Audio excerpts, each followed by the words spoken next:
दोस्तों, घर में 3 औरतों को झाड़ू नहीं लगाना चाहिए, अर्थात 3 औरतों को झाड़ू नहीं छूना चाहिए। घोर पाप लगता है। ये गलती कभी ना करें, नहीं तो आपको बर्बाद होने से कोई नहीं रोक सकता। दोस्तों, झाड़ू तो सभी महिलाओं को लगानी चाहिए, परंतु 3 ऐसी महिलाएं हैं जिन्हें झाड़ू लगाना कतई मना किया गया है। शास्त्रों के अनुसार आज हम आपको बताएंगे कि वो ऐसी कौन सी 3 महिलाएं हैं जिन्हें झाड़ू नहीं लगानी चाहिए। इनके द्वारा झाड़ू छूना भी पाप माना गया है। अगर आप अपनी भलाई चाहते हैं तो खासकर 3 महिलाओं को झाड़ू गलती से भी हाथ नहीं लगानी चाहिए। दोस्तों, आगे बढ़ने से पहले सच्चे मन से कमेंट बॉक्स में लिखें जय माता लक्ष्मी, क्योंकि झाड़ू माता लक्ष्मी का प्रतीक है। और हमारे चैनल को जरूर सब्सक्राइब करें और इस बेल आइकन को दबाना ना भूलें, क्योंकि हम ऐसी कई वीडियो लाते रहते हैं जिससे आपको फायदा मिलेगा। दोस्तों, घर या ऑफिस में इस्तेमाल होने वाली झाड़ू का बड़ा महत्व होता है। इसे लक्ष्मी का प्रतीक माना जाता है। लेकिन क्या कभी आपने गौर किया है कि झाड़ू की वजह से घर में कई बार अशुभ चीजें घटने लगती हैं। वास्तु के मुताबिक यदि झाड़ू लगाने में या रखने में सावधानी न बरती जाए तो घर की पूरी बरकत चली जाती है। जो आपने कमाया होता है सब खत्म हो जाता है। अचानक परेशानी बढ़ जाती है और धन का खात्मा तथा धन संपत्ति नष्ट होने लगती है। दोस्तों, ये बात शायद ही कोई जानता हो, इसीलिए हम आपको बता रहे हैं। ऐसे में आज हम आपको बताएंगे कि वो ऐसी कौन सी 3 महिलाएं हैं जिन्हें झाड़ू नहीं लगानी चाहिए। इनके द्वारा झाड़ू छूना भी घोर पाप के बराबर माना गया है। तो आइए शुरू करते हैं। दोस्तों, नंबर 1, गर्भवती महिला। शास्त्रों के अनुसार बताया जाता है कि किसी भी गर्भवती महिला को झाड़ू नहीं छूना चाहिए, अर्थात झाड़ू घर में नहीं लगानी चाहिए। माना जाता है कि इससे न सिर्फ होने वाली संतान को कष्ट मिलते हैं, अपितु शिशु को जन्म देने वाली महिला को भी घोर पाप लगता है। यानी गर्भवती द्वारा झाड़ू छूने पर उस महिला को कई गुना पीड़ा भोगनी पड़ती है। आयुर्वेद के अनुसार कहा जाता है कि गर्भवती महिला को ऐसे समय में झाड़ू पोछा नहीं लगाना चाहिए। आयुर्वेद का मानना है कि ऐसे समय में योगा आसन करना उचित माना गया है, क्योंकि झाड़ू लगाने पर शरीर में काफी प्रेशर पड़ता है, जिसके कारण होने वाला शिशु कई कष्टों को झेलता है। वहीं गरुड़ पुराण में बताया जाता है कि जब कोई गर्भवती महिला शिशु को 9 महीने पेट में रखती है तो उसका दर्जा कई लाख गुना बढ़ जाता है। ऐसी स्त्री के चरण छूने पर व्यक्ति स्वर्ग को पा लेता है।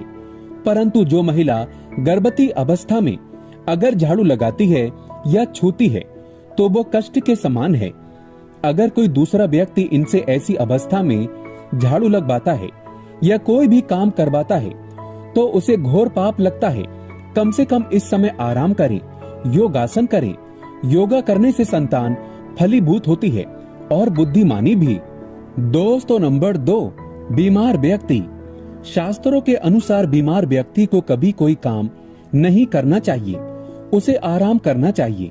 ऐसे में बात जब झाड़ू लगाने की हो तो किसी भी महिला को इस समय झाड़ू नहीं छूना चाहिए। ऐसी अवस्था में झाड़ू लगाना और छूना पाप माना गया है। इससे उल्टा बीमार व्यक्ति को पाप लग जाता है, क्योंकि झाड़ू को लगाने के लिए पर्याप्त ऊर्जा की जरूरत पड़ती है। ऐसे में बीमार व्यक्ति को झाड़ू नहीं लगाना चाहिए। झाड़ू तभी ही लगाएं जब आप शारीरिक रूप से संपन्न हो। माना जाता है कि जब कोई बीमार व्यक्ति झाड़ू लगाता है तब घर में धन की हानि होती है। धन संपत्ति धीरे धीरे नष्ट होने लगती है, क्योंकि ऐसे में बीमार व्यक्ति और कई गुना बीमार हो जाता है, जिसके कारण धन की हानि हो जाती है। इसीलिए आराम करें और कामकाज किसी और से करवाएं। दोस्तों, नंबर 3, मासिक धर्म में। स्त्री की मासिक पीड़ा एक ऐसा दर्द है जो शायद ही कोई जानता हो। कहा जाता है कि महिलाओं को इस समय आराम करना चाहिए और कोई भी घर का ऐसा कार्य नहीं करना चाहिए जिसके कारण तकलीफें और बढ़ जाएं। इस समय ना ही रसोई घर में जाना चाहिए और ना ही झाड़ू को छूना चाहिए। ऐसे में तुलसी में पानी भी नहीं डालना चाहिए, माना जाता है कि मासिक धर्म के दौरान घर में झाड़ू पोछा कभी नहीं लगाना चाहिए। घोर पाप माना जाता है। इससे झाड़ू अपवित्र हो जाती है और स्त्री को पाप लग जाता है। ऐसे में घर में धन की बर्बादी होने लगती है। माता लक्ष्मी क्रोधित हो जाती हैं, क्योंकि माता लक्ष्मी नहीं कहती कि मासिक पीड़ा में आप झाड़ू लगाएं तथा पोछा लगाएं, बल्कि माँ कहती है कि ऐसे समय में स्त्री को आराम करना चाहिए। माता लक्ष्मी स्वयं कहती हैं, मासिक पीड़ा में स्त्री को अपना ध्यान अच्छे से रखना चाहिए और आराम करना चाहिए। ऐसे में जो भी व्यक्ति मासिक पीड़ा महिलाओं से काम काज करवाता है तो उसे भी घोर पाप लगता है, क्योंकि शास्त्रों में बताया जाता है कि ऐसे समय में नारी को विश्राम करना चाहिए। जब किसी महिला को मासिक धर्म आता है तो उस दर्द को एक महिला ही समझ सकती है। गरुड़ पुराण में कहा जाता है कि मासिक धर्म में ईश्वर की प्रतिमा भी नहीं छूना चाहिए। अगर आपका इस दिन व्रत है तो आप व्रत का पालन वैसे ही करें जैसे कि आप बाकी दिनों में करते आ रहे हैं। मासिक धर्म में ईश्वर की प्रतिमा को छू नहीं सकते, घंटी भी नहीं बजा सकते। ऐसे में आप कथा सुन सकते हैं, ईश्वर की प्रार्थना कर सकते हैं, परंतु ईश्वर की प्रतिमा को गलती से भी मत छूना। आप घर में किसी और से पूजा पाठ करवा सकते हैं और आप व्रत रख सकते हैं। शास्त्रों में एक और प्रावधान है कि जो भी व्यक्ति मासिक पीड़ा महिला की सेवा करता है तो वो व्यक्ति माता लक्ष्मी की कृपा पाता है। ऐसे समय में स्त्री की सेवा करना माना गया है। दोस्तों, नंबर 4, मासिक धर्म के दौरान रसोई घर में खाना क्यों नहीं बनाना चाहिए, आइए जानते हैं। माना जाता है कि इस समय महिलाओं के अंदर से कई ऐसे अवशेष निकलते हैं जिसके कारण वो खाना भी दूषित हो जाता है। कहा जाता है कि परेशानी में आकर या दर्द में आकर भोजन बनाना या किसी को खिलाना स्वयं उस भोजन को जहर के समान माना गया है। गरुड़ पुराण में बताया जाता है कि किसी बीमार व्यक्ति को भोजन नहीं बनाना चाहिए, क्योंकि वो व्यक्ति उस वक्त बीमार होता है। ऐसे में उसके बुरे अवशेष खाने में जाएंगे और आप बीमार पड़ सकते हैं। इसीलिए कहा जाता है जब किसी महिला को मासिक धर्म आता हो तो उसे रसोई घर में नहीं जाना चाहिए, खाना भी नहीं बनाना चाहिए, नहीं तो ऐसा खाना दूषित तथा जहरीला बताया गया है, क्योंकि इस समय महिला शारीरिक रूप से स्वस्थ नहीं होती। अगर आपको बुखार है, सर दर्द है या खांसी जुकाम भी है, तब भी आप रसोई घर में खाना ना बनाएं। ऐसा खाना भी दूषित बताया गया है। इस समय आपको विश्राम करना चाहिए। दोस्तों, नंबर 5, मासिक धर्म के दौरान पति पत्नी को ऐसे समय में दूरी बनाकर रहना चाहिए। इस समय पत्नी के साथ संभोग करना तथा उन्हें परेशान करना घोर पाप के बराबर माना गया है। इससे आपके नरक के दरवाजे खुल सकते हैं। आपका अगला जन्म किसी जानवर के रूप में हो सकता है। शास्त्रों में कहा जाता है कि इस समय जो भी पुरुष किसी महिला के साथ संभोग करता है या उसे परेशान करता है तो उसे नरक में जाना पड़ता है। साथ ही साथ उसका अगला जन्म किसी जानवर के रूप में हो सकता है, क्योंकि इस वक्त महिला शारीरिक रूप से स्वस्थ नहीं होती। वो इस समय कई ऐसे दर्दों को तथा कष्टों को झेल रही होती है जिसका आप अंदाजा भी नहीं लगा सकते। मासिक धर्म का दर्द स्त्री को झंझोड़ कर रख देता है। ईश्वर स्वयं कहता है जब कोई नारी मासिक धर्म का पालन कर रही हो तो उसे कष्ट नहीं देना चाहिए, बल्कि उसे आराम करना चाहिए और उनकी सेवा करना चाहिए। इसीलिए कहा जाता है कि मासिक धर्म के दौरान महिलाओं को ऐसा कोई भी कार्य नहीं करना चाहिए जिससे कि उनकी पीड़ा और बढ़ जाए।